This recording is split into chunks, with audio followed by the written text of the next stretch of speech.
In November 1930, fur trapper Joe Labelle made a chilling discovery near Angikuni Lake, Nunavut.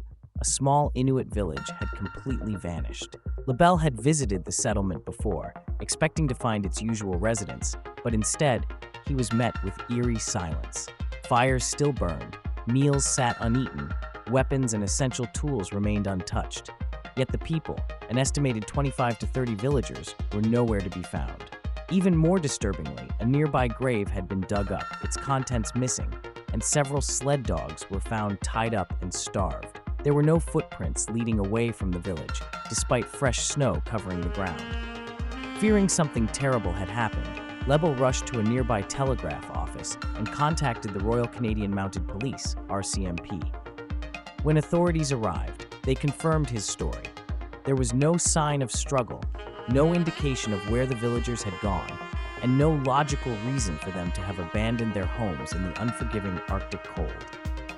Theories have attempted to explain the bizarre disappearance. Some speculate that the villagers simply left on their own, but this is unlikely, as experienced Inuit would never leave behind vital supplies, especially in harsh winter conditions.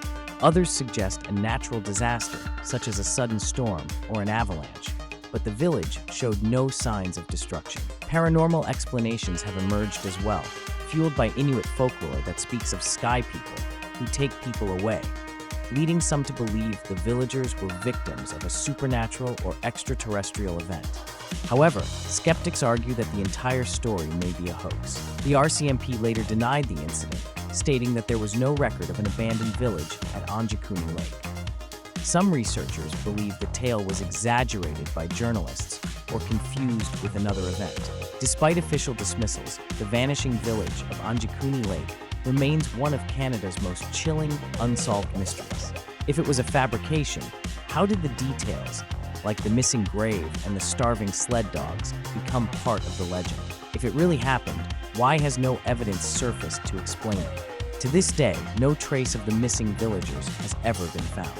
Whether it was a forgotten piece of history, a supernatural event, or just an urban legend that got out of hand, the mystery of Angikuni Lake continues to puzzle those who hear its story. What do you think really happened?